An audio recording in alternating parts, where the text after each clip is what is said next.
والصلاة والسلام على سيد الأنبياء والمرسلين أما بعد فأعوذ بالله من الشيطان الرجيم بسم الله الرحمن الرحيم لا أقسم بهذا البلد وأنت حل بهذا البلد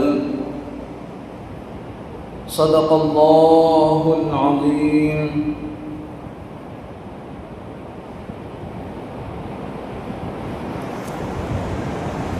پیارے پیارے اسلامی بھائیوں، آئیے کچھ عرض و معروض کا سلسلہ شروع کیا جائے۔ اس سے بیشتر میں اور آپ تمام حضرات گنبد خضرا میں آرام فرمانے والے آقا، لمبے لمبے ہاتھوں سے بھیک دینے والے داتا جناب احمد مجتبی محمد مصطفیٰ صلی اللہ علیہ وسلم کی بارگاہ بے کس پناہ میں محبت کے ساتھ درود و سلام کا ہدیہ پیش کر لیں اور پڑھیے با آواز بلند اللہ رب محمد صلی اللہ علیہ وسلم نحن عباد محمد صلی اللہ علیہ وسلم صلاة و سلاما علیک یا رسول اللہ صلی اللہ علیہ وسلم۔ پیارے اسلامی بھائیوں، آئیے نبی پاک صلی اللہ علیہ وسلم کی شان میں چند اشعار پڑھنے کی سعادت حاصل کروں گا۔ محبت کے ساتھ سماعت کریں اور جہاں پر آپ کو جملہ اچھا لگے، شعر اچھا لگے تو سبحان اللہ سے ضرور نوازیں۔ میری الفت مدینے سے یوں ہی نہیں، میرے آقا کا روزہ مدینے میں ہے، میری الفت مدینے سے یوں ہی نہیں، میرے آقا کا روزہ مدینے میں ہے، میں مدینے کی جانب نہ کیسے کھینچوں،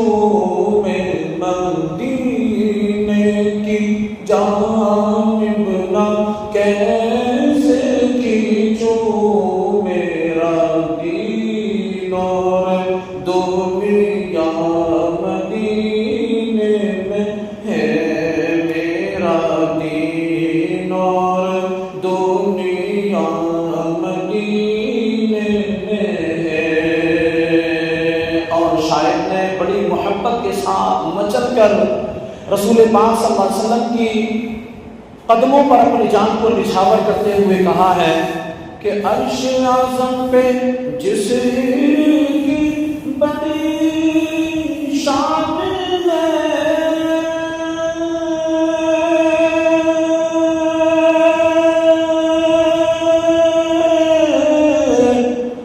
روضہ مصطفیٰ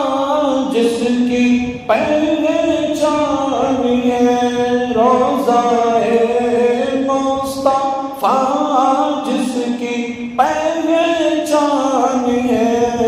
جس کا پلہ کوئی محلہ نہیں، جس کا ہم پلہ کوئی محلہ نہیں، ایک ایسا محلہ مدینے میں ہے، ایک ایسا محلہ مدینے میں ہے، میں مدینے کی جانب نہ کیسے کھینچوں میرا دین اور دنیا مدینے میں ہے. اور یہ شعر بھی محبت کے ساتھ سماعت کریں کہ پھر مجھے موت سے کوئی خطرہ نہیں،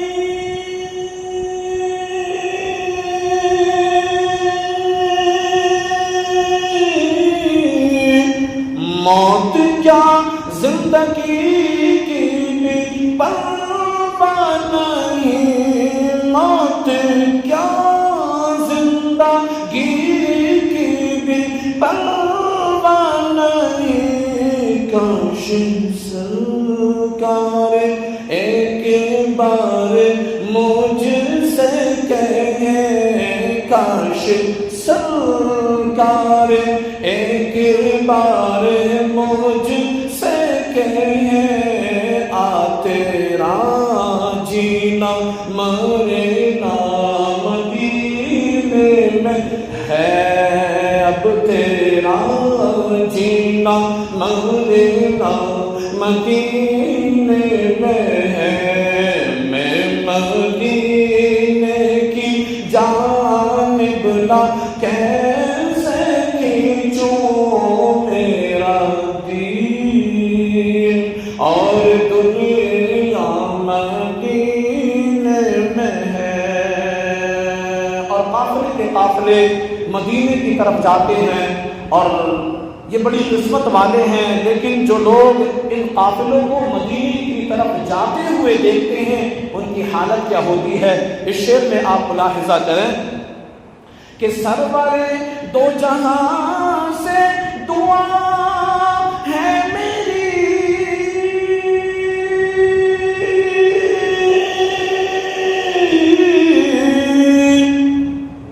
یہ بدو چشم تر التجا ہے میری، یہ بدو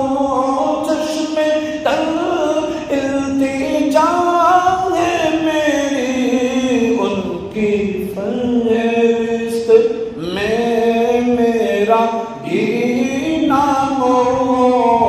ان کی فہرست میں میرا بھی نام ہو، جن کا روز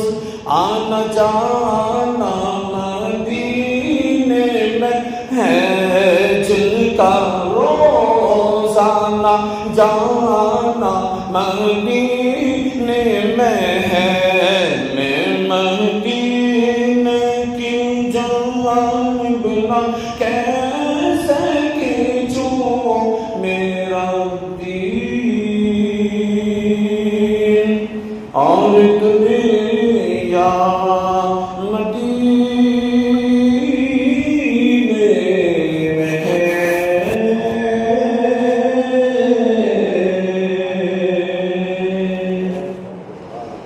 درود پاک پڑھ لیں.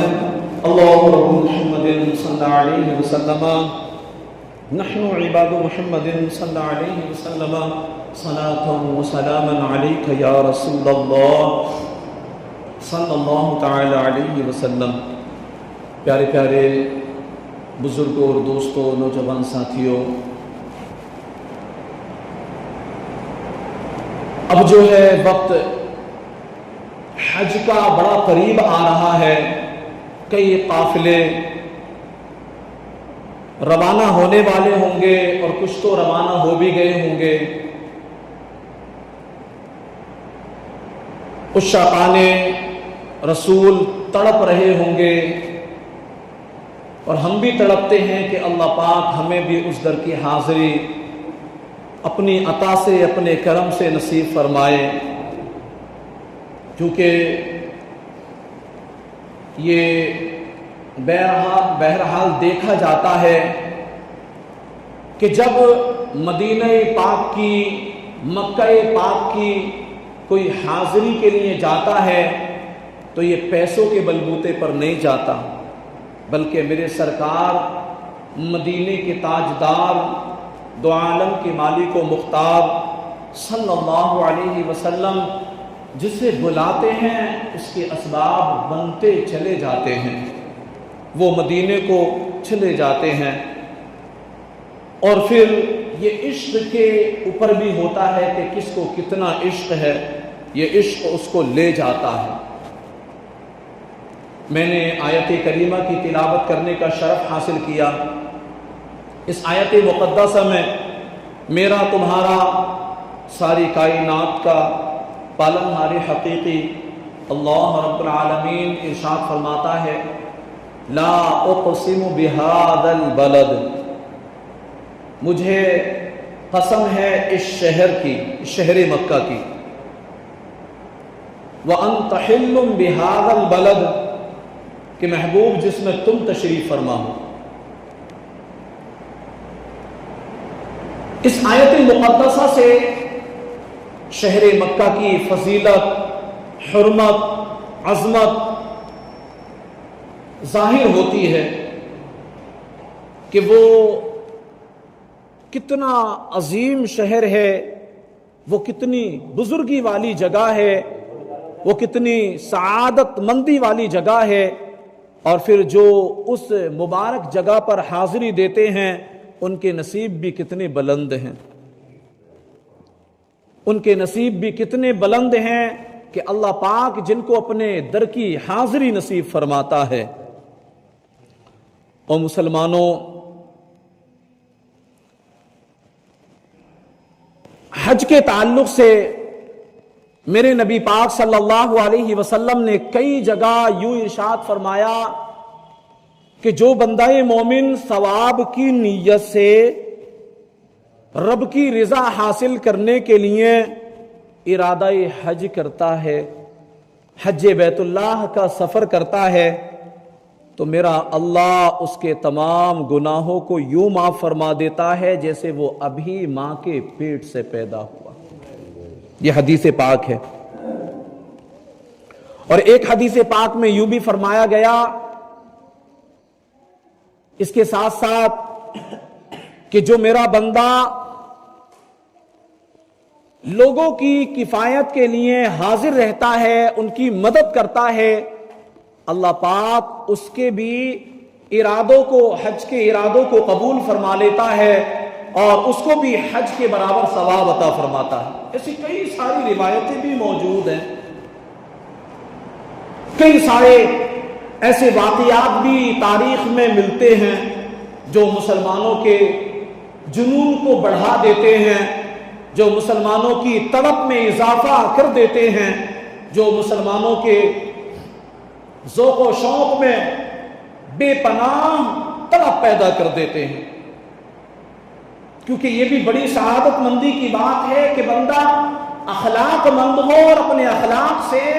لوگوں کو خوش کرے اللہ کی رضا کے لیے۔ ہم دنیا میں آئے تو ہمارا دنیا میں آنے کا مقصد یہ ہے کہ ہم رب کی رضا حاصل کریں، ہم رب کی رضا حاصل کریں،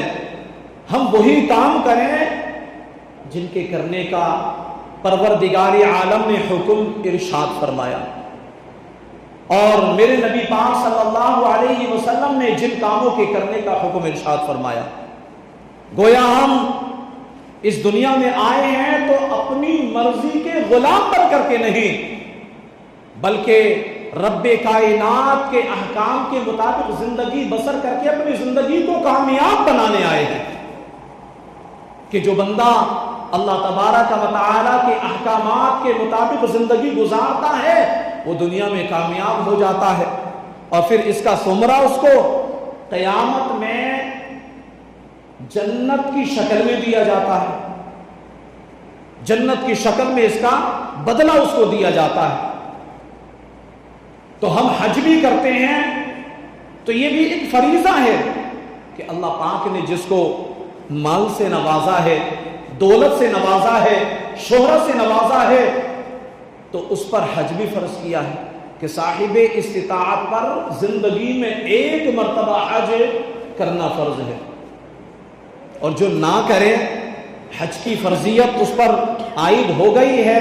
حج اس پر فرض ہو گیا ہے، صاحب استطاعت ہے، اب وہ یہ سمجھتا ہے کہ میں اپنے بچوں کی شادی کر لوں، میں فلاں فلیٹ لے لوں، میں فلاں کاروبار کو اور زیادہ تیز کر لوں، میں یوں کر لوں، میں یوں کر لوں، اس کے بعد حج کر لوں گا، تو یہ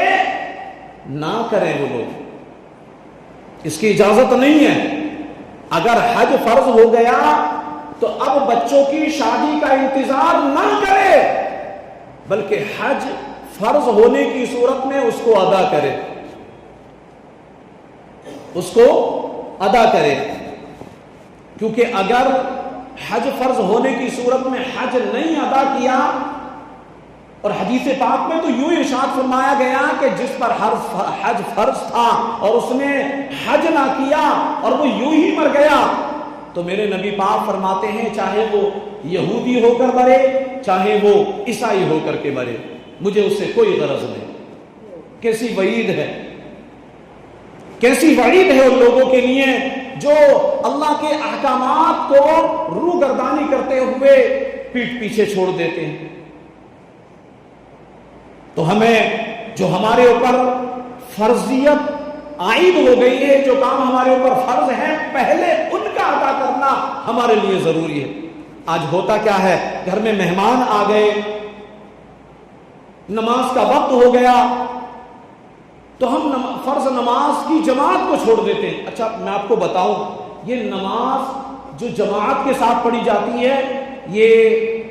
فرض کے مقابل ہے، یہ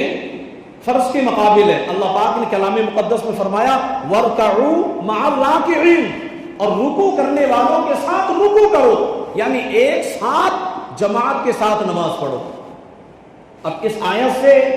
جماعت کا وجوب، یہ جماعت کی فرضیت عائد ہوتی ہے، اور ہم جماعت کو اہمیت ہی نہیں دیتے۔ سستی کی بنا پر، کاہلی کی بنا پر مہمان آ گئے، دوست آ گئے، پڑوسی آ گئے، وہ آ گئے، وہ آ گئے، یوں کہہ کر کے جماعت کو ترک کر دیا جاتا،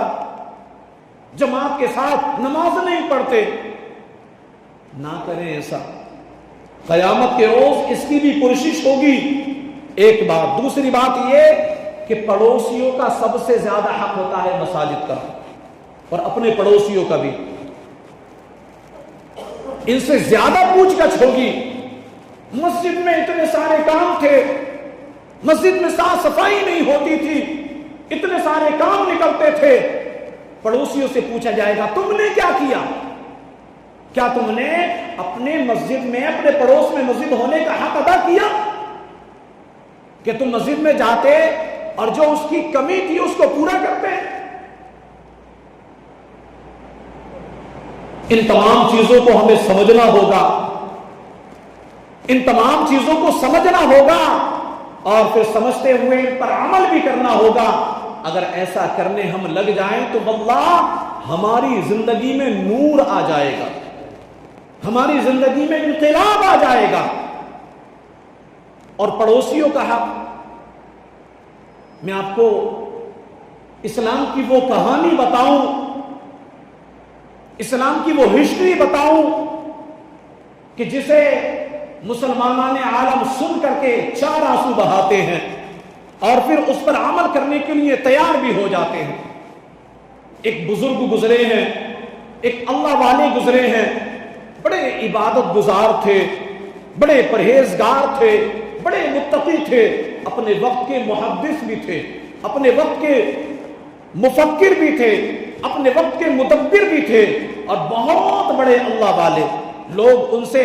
فیض لینے آیا کرتے تھے، لوگ ان کی دہلیز پر آ کر کے اپنے مسائل کو حل کیا کرتے تھے۔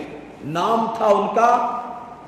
عبداللہ ابن مبارک۔ کیا نام تھا؟ عبداللہ ابن مبارک۔ حج کا زمانہ ہے، آپ نے لوگوں سے کہا چلو حج کے لیے چلتے ہیں۔ ایک آواز گونجتی ہے اور اس آواز پر نہ جانے کتنے لوگوں نے لبیک کہا کہ لبیک یا شیخ، ہم آپ کے ساتھ حج کے لیے تیار ہیں۔ ایک بڑا قافلہ بن گیا، لوگ اپنے گھروں سے جوق در جوق حج کے لیے، حج کا شوق لے کر کے عبداللہ ابن مبارک کے پاس آ جاتے ہیں۔ اب قافلہ جانے والا ہے، اس سے پہلے ایک دن پہلے عبداللہ ابن مبارک بازار میں جاتے ہیں اور وہ اشیاء جو سفر میں یا حج کے موقع پر ان کی کفایت کرے وہ خریدنے کے لیے بازار جاتے ہیں۔ بازار گئے، وہاں خریدتے خریدتے ادھر سے ادھر آتے جاتے تھک گئے۔ اب آتے ہوئے راستے میں ایک تالاب تھا، وہاں پر آپ نے وضو کیا اور کچھ دیر آرام کرنے کے لیے بیٹھ گئے۔ شام کا وقت ہو چلا تھا، اندھیری چھا رہی تھی، دن جا رہا تھا۔ عبداللہ ابن مبارک کیا دیکھتے ہیں کہ اس تالاب کے اس کنارے، تالاب کے اس کنارے ایک مری ہوئی بھینس پڑی ہوئی ہے، مردار بھینس پڑی ہوئی ہے۔ آپ دیکھتے ہیں خاتون آتی ہیں اور آنے کے بعد اپنی پیٹی سے خنجر نکالتی ہیں اور اس مردار جانور میں سے گوشت کاٹتی ہیں۔ تھوڑا گوشت اس نے کاٹا، اپنی جھولی میں رکھا اور بڑی تیزی کے ساتھ وہاں سے چلنے لگی۔ عبداللہ ابن مبارک کہتے ہیں میری عادت تو نہیں تھی کہ میں کسی کی جاسوسی کروں، میری عادت تو نہیں تھی، اور مسلمان کی شان بھی یہی ہے کہ وہ کسی کی جاسوسی نہ کرے، وہ کسی کی جاسوسی نہ کرے، یہ مسلمان کی شان نہیں ہے۔ ہاں اگر ایسے کام کوئی کرواتا ہے تو وہ شیطانی ہوتا ہے کہ کسی کے پیچھے پڑ جانا اور خامخواہ اس کے اندر عیب تلاش کرنا، اس کے اندر عیب نکالنا۔ آپ ایک بات یاد رکھیں کہ جب ہم کسی پر انگلی اٹھاتے ہیں تو 3 انگلیاں ہمارے ہی کردار پر ملامت کرتی ہیں، تم کیسے ہو، ایک ہی انگلی جاتی ہے سامنے۔ تو فرماتے ہیں عبداللہ ابن مبارک میری جاسوسی کرنے کی عادت تو نہیں تھی، لیکن اب میرے ذہن میں ایک سوال اٹھا کہ یہ خاتون شاید ہوٹل چلاتی ہوگی۔ کیا فرماتے ہیں؟ میرے ذہن میں سوال آیا کہ شاید یہ خاتون ہوٹل چلاتی ہوگی، تو اب جو اس کے ہوٹل پر گراہک آتے ہوں گے ان کو مردار کا گوشت کھلاتی ہے۔ میں اس نیت سے اس کا پیچھا کیا کہ لوگوں کو جاگرک کروں، لوگوں کو آگاہ کروں اس کی اس حرکتوں سے۔ میں یہ سوچ کر کے جاسوسی کرنے اس کے پیچھے چل دیا۔ وہ عورت بصرہ کے بستی میں گھس جاتی ہے، میں اس کے پیچھے پیچھے چلتا ہوں، ایک گلی میں جاتی ہے، بڑی تیزی سے دوڑتی ہوئی جاتی ہے، میں بھی تیزی سے اس کا پیچھا کر رہا تھا، اور پھر آخر میں جا کر اس گلی کے آخر میں جا کر ایک مکان تھا، اس کا بڑا سا دروازہ تھا، یہ کچا دروازہ تھا۔ اس نے اس پر زور زور سے دستک دی، دروازہ کھلا، یہ خاتون فوراً اندر پہنچتی ہے۔ میں بھی اس دروازے پر جا کر کے لگ گیا اور پھر میں نے سننا شروع کیا۔ اندر سے آواز آئی کہ بچیاں ہیں کچھ، کئی ایک بچیوں کی آواز آئی اور وہ کہہ رہی ہیں امی جان کچھ کھانے کے لیے لے کر کے آئیں آپ؟ تو ماں نے کہا بیٹا ہمارے پاس کوئی اور سبب تو نہیں ہے، اب کیونکہ تم سے چلنا بھی نہیں بنتا، کمزوری اتنی آ گئی، نقاہت اتنی آ گئی کہ تم چلنا بھی نہیں بن پا رہا ہے، تم سے تم چل بھی نہیں پا رہی ہو، اس لیے میں مردار کا گوشت لے کر کے آئی ہوں۔ اور سنو میری بچیوں، ہم سید زادے ہیں، ہم آل رسول ہیں۔ عبداللہ ابن مبارک رحمت اللہ تعالی علیہ فرماتے ہیں جب اس نے یہ کہا کہ میں مردار کا گوشت لے کر آئی ہوں اس لیے کہ تم چل نہیں پا رہی ہو، کمزوری تم کو ستا رہی ہے، نقاہت تم کو ستا رہی ہے، اس سے بچنے کے لیے، جان بچانے کے لیے میرے نبی پاک نے فرمایا کہ مردار کا گوشت بھی کھانا پڑے جان بچانے کے لیے تو کھا لو، تو میں اس لیے مردار کا گوشت لے کر آئی ہوں۔ عبداللہ ابن مبارک کہتے ہیں کہ میرے دل میں ہلچل مچنے لگی، میرے دل میں ہلچل مچنے لگی، ایک طوفان سا منڈلانے لگا، اور وہ طوفان آنسوؤں کا روپ لے کر کے آنکھوں سے نکلنے لگا۔ اور جو اگلی بات تھی، عبداللہ ابن مبارک رحمت اللہ تعالی علیہ ارشاد فرماتے ہیں کہ اگلی جو بات تھی وہ تو چیخیں دلا دینے والی بات تھی، وہ تو بے قابو کر دینے والی بات تھی۔ اور وہ بات یہ تھی کہ اس خاتون نے کہا اے میری بچیوں، ہم سید زادے ہیں، ہم آل رسول ہیں، ہم نبی پاک صلی اللہ علیہ وسلم کی اولاد میں سے ہیں، اس لیے ہم کو صدقات، زکوٰۃ و خیرات بھی نہیں چلتے، زکوٰۃ وغیرہ بھی ہم کو نہیں چلتی، اس لیے ہم کیا کریں؟ جب اتنی بات عبداللہ ابن مبارک کہتے میں نے سنی، میرے پیروں کے نیچے سے زمین نکل گئی، میرے پیروں کے تلے سے زمین نکل گئی، بے ساختہ میں رونے لگا، اور پھر میں وہاں سے فوراً اپنے گھر پلٹا۔ جتنے پیسے میرے رکھے ہوئے تھے، میں حج کرنے جانے والا تھا، تمام کے تمام پیسوں کو اٹھایا، اور پھر ایک رومال میں نے ان پیسوں کو طے کر کے گھڑی کر کے رکھا، اور پھر میں اس دروازے پر آ گیا، اور جو میں سامان خرید کے لایا تھا مناسک حج کے لیے، سفر حج کے لیے، حج پر جانے کے لیے، کہ جو وہاں پر ضرورتیں پوری ہو سکے، وہ سامان بھی سب لے آیا۔ عبداللہ ابن مبارک کہتے ہیں وہ سب سامان بھی میں لے آیا، اور پھر آنے کے بعد میں نے اس دروازے پر دستک دی، اندر سے آواز آئی کون؟ تو کہنے لگا نبی پاک صلی اللہ علیہ وسلم کے غلاموں میں سے غلام ہوں۔ کہنے لگا کون غلام ہو؟ تو کہنے لگے مجھے اس پورے علاقے میں عبداللہ ابن مبارک کے نام سے جانتے ہیں۔ دروازہ کھولا، کہا بتاؤ کیا کام ہے، تم یہاں رات گئے کیوں آئے ہو؟ عبداللہ ابن مبارک کہتے ہیں کہ میں تمہارے لیے کچھ پیسے اور کچھ کھانے کی اشیاء لے کر آیا ہوں، کچھ پیسے اور کچھ کھانے کی اشیاء لے کر آیا ہوں۔ تو وہ خاتون کہتی ہیں کہ ہمیں تمہارے پیسوں کی اور تمہاری اشیاء کی کوئی ضرورت نہیں۔ عبداللہ ابن مبارک کہتے ہیں تمہیں اللہ کا واسطہ، تمہیں اس رسول کا واسطہ جس کی تم اولاد ہو، یہ پیسے قبول کر لو۔ لیکن وہ پھر بھی کہتی ہیں کہ ہمیں تمہارے پیسوں کی ضرورت نہیں، وہ کہتی ہیں کہ آپ نکل جائیں، ہم دروازہ بند کرتے ہیں۔ عبداللہ ابن مبارک کہتے ہیں میں گھٹنے کے بل زمین پر گر گیا، میں گھٹنوں کے بل زمین پر گر گیا۔ وقت کا محدث، وقت کا ولی کامل، کہ جس کی چوکھٹ پہ لوگ فیض حاصل کرنے کے لیے آئے،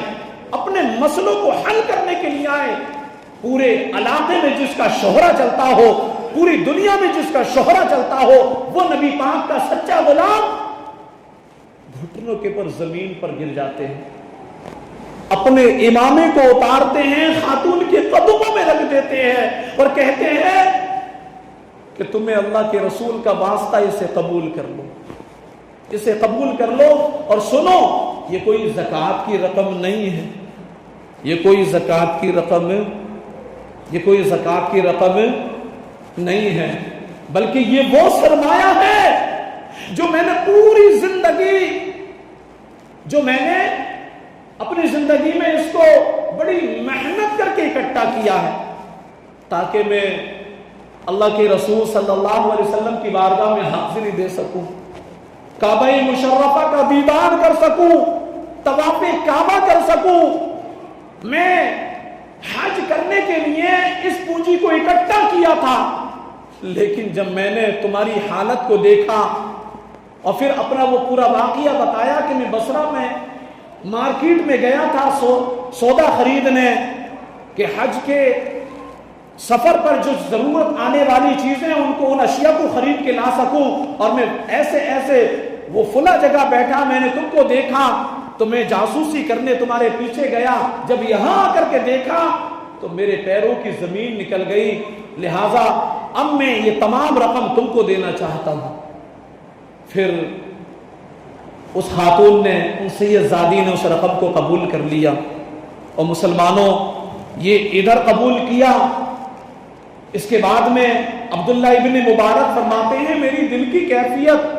بالکل تبدیل ہو چکی تھی، میں گھر آیا روتا رہا، اے اللہ میں جس شہر میں رہتا ہوں اس شہر میں تیرے نبی صلی اللہ علیہ وسلم کی اولاد اس حالت میں رہتی ہے۔ اور پھر اس کے بعد میں جب حج سے واپس آنے کا، حاجیوں کا زمانہ آیا، تو میں سوچا کرتا تھا کہ ان حاجیوں نے کس طریقے سے حج کیا ہوگا، دربار رسالت مقام میں حاضری بھی دی ہوگی، کعبے کا طواف بھی کیا ہوگا، مزدلفہ میں گئے ہوں گے، اور پھر عرفات میں گئے ہوں گے، وہاں قیام کیا ہوگا۔ مناسک حج پر یہ جانے والے وہاں حج کے ارکان کو یوں ادا کر رہے ہوں گے۔ یوں آپ سوچتے تھے، روتے تھے، سوچتے تھے، روتے تھے، پوری پوری راتیں یوں گزر جایا کرتی تھی۔ جب حاجیوں کے قافلے واپس آنا شروع ہوئے، اب جب ان کو پتا چلا کہ فلاں حاجی اب واپس آ رہے ہیں، تو یہ ان سے ملنے گئے۔ جب جا رہے تھے تو انہوں نے ان سے منع کر دیا تھا کہ میں نہیں جانے والا۔ لوگوں نے تانے دیے، آج کے دور میں بھی ایسا ہوتا ہے کہ تم نے پلاٹ خرید لیا ہوگا، پلاننگ بدل گئی ہوگی، تم یوں کرنے لگ گئے ہوگے، تم تو ہو ہی کنجوس، تم تو یوں ہو۔ خیر وہ اللہ والے تھے، ان کے تعلق سے یوں تو نہیں تھا، لیکن پھر بھی کچھ لوگ ہوتے ہیں جو اپنی زبان کو تیز کیے ہوئے ہوتے ہیں اور ان کی زبان چلے بغیر مانتی نہیں۔ کہا کچھ لوگوں نے، آپ نے کہا بھئی میرا اور میرے اللہ کا راز ہے، میں تم کو کیوں بتاؤں، نہیں چاہتا، اب یہ زمانہ بیت گیا، حاجی آ رہے ہیں۔ جب آپ یعنی عبداللہ ابن مبارک فرماتے ہیں، میں جب ان سے ملنے گیا ان سے اور ان کو میں نے خیر بات کہی کہ تم کو مبارک ہو، تو وہ کہنے لگے جاؤ جاؤ یار، تم ہم کو جو ہے مبارک بات پیش کرنے آئے ہو، تم عرفات کے میدان میں ملے تھے، ہم نے اتنی آوازیں دی تم کو اور تم نے ہماری آواز ہی نہیں سنی، اتنے بڑے ہو گئے تم۔ آپ کہنے لگے کہ میں کہاں میدان عرفات میں تھا، میں تو گئے نہیں حج کے لیے۔ تو دوسرے لوگوں نے شہادت دی کہ ہم نے بھی دیکھا، تیسرے نے کہا ہم نے بھی دیکھا، چوتھے نے کہا ہم نے بھی دیکھا، پانچویں نے کہا ہم نے بھی دیکھا۔ تو وہ حاجی صاحب کہنے لگے یہ 10-11 آدمی گواہی دیتے ہیں، یہ ان تمام کی گواہیاں ایک طرف، تم اکیلے کہتے ہو میں نہیں گیا، ہم تمہاری بات کیسے مان لیں؟ اب معاملہ بڑا پیچیدہ ہو گیا۔ اس کے بعد عبداللہ ابن مبارک رحمۃ اللہ علیہ فرماتے ہیں کہ میں گھر پر آ گیا، اس کے بعد میں جو ہے نا پھر کچھ حاجی آئے، ان سے میں ملنے گیا، مبارکباد پیش کی، تو وہ بھی کہنے لگے جاؤ جاؤ رہنے دو، آپ روضہ رسول کے سامنے ملے تھے، جاتے ہوئے ایسے گئے، ہم نے اتنی آوازیں دی آپ نے سنا ہی نہیں۔ آپ حیران تھے، پریشان تھے، میں تو حج پر گیا ہی نہیں، ان لوگوں نے کیسے دیکھ لیا؟ اس کے بعد میں پھر آخری میں کئی قافلے آنے والے تھے، ان سے ملنے کے لیے گئے۔ جب مبارکباد پیش کی تو انہوں نے بھی یہی کہا کہ ہم نے آپ کو کعبے کا طواف کرتے دیکھا، ہم نے آپ کو رمی کرتے ہوئے دیکھا، ہم نے وہاں دیکھا۔ اور ایک نے تو سب سے آگے بڑھ چڑھ کر کے کہا کہ او یار تم نے ہم کو ایسا پھنسا دیا کہ ہم تو بڑے پریشان ہو گئے، آپ نے ہم کو اپنی اشرفیوں کی تھیلی تھما دی کہ اس کی آپ حفاظت کرو، میں حفاظت کرتے کرتے تھک گیا ہوں، لو تم اپنی اشرفیوں کی تھیلی۔ اب عبداللہ ابن مبارک بڑے حیران پریشان تھے، ماجرا کیا ہے؟ اب وہ اشرفیوں کی تھیلی لے کر کے گھر آ جاتے ہیں، کچھ سمجھ میں نہیں آتا، رات کو جیسے سوتے ہیں، ادھر ماتھے کی آنکھیں جھپکتی ہیں، دل کی آنکھیں کھل جاتی ہیں، میرے نبی پاک صلی اللہ علیہ وسلم کا دیدار ہو جاتا ہے۔ بلند آواز سے کہے سبحان اللہ۔ میرے نبی پاک صلی اللہ علیہ وسلم خواب میں تشریف لاتے ہیں اور کہتے ہیں عبداللہ ابن مبارک اور کتنی گواہیاں چاہیے تم کو کہ تمہارا حج اللہ پاک نے قبول فرما لیا ہے، اور کتنی گواہیاں چاہیے؟ اور اس سے بڑھ کر یہ کہ تم نے میری اولاد کی خدمت کی، تم نے 300 اشرفیاں دی، تھیلے کو کھولو اس میں 600 اشرفیاں ہیں، پوری گن لو پوری۔ عبداللہ ابن مبارک فرماتے ہیں جب میں نیند سے بیدار ہوا تو پورا گھر خوشبو سے بھرا ہوا تھا، در و دیوار نور سے چمک رہی تھی، اور جب میں نے تھیلے کو کھول کر اشرفیوں کو گنا تو واقعی ان میں 600 اشرفیاں تھی۔ تو اس سے پتہ یہ چلا کہ جو بندہ رب کی رضا کے لیے جو کام کرتا ہے، مسلمانوں کی مدد کرتا ہے، اللہ پاک اس پر ایسا ہی خصوصی اپنا فضل و کرم فرماتا ہے۔ تو ہمیں بھی چاہیے کہ ہم اپنے اندر مسلمانوں کی خیر خواہی کا جذبہ بیدار رکھیں، ہم اپنے اندر مسلمانوں کی خیر خواہی کا جذبہ بیدار رکھیں، ایک دوسرے کے کام آئیں، ایک دوسرے کو سنبھالا دیں، ایک دوسرے کی خدمت کریں۔ یہ دنیا دارالعمل ہے، یہاں عمل کرو گے تو اللہ کی قسم قیامت کے دن تمہیں اس کا پورا بدلہ دیا جائے گا، بیڑوں کو پار کر دیا جائے گا تمہارے، اس کے ضمن میں، اس کے بدلے میں اللہ پاک تمہیں جنتوں کی اعلیٰ نعمتیں عطا فرمائے گا۔ اللہ پاک ہم سب کو جو باتیں ہم نے کہیں سنی ان پر عمل کرنے کی توفیق عطا فرمائے، اور ہم سب کو اپنے اندر امت مسلمہ کا درد اور ان کی خدمت کرنے کا جذبہ ہم سب کو عطا فرمائے، آمین بجاہ النبی الامین صلی اللہ علیہ وسلم۔ صلو علی الحبیب صلی اللہ علی محمد صلی اللہ علیہ وسلم۔ میں نے بیان میں جو کچھ بھی آپ حضرات کے سامنے پیش کیا، اس میں جو بھی غلطیاں یا کلمہ کفر میری زبان سے نکل گیا ہو، بے سوچے سمجھے میں نے کچھ کہا ہو، تو میں آپ سب کو گواہ بنا کر اللہ کی بارگاہ میں اس جملے سے توبہ کرتا ہوں، استغفر اللہ ربی من کل ذنب واتوب الیہ، لا الہ الا اللہ محمد الرسول اللہ وما علینا الا البلاغ۔ کھڑے ہو جائیں اور سنتیں ادا فرما لیں۔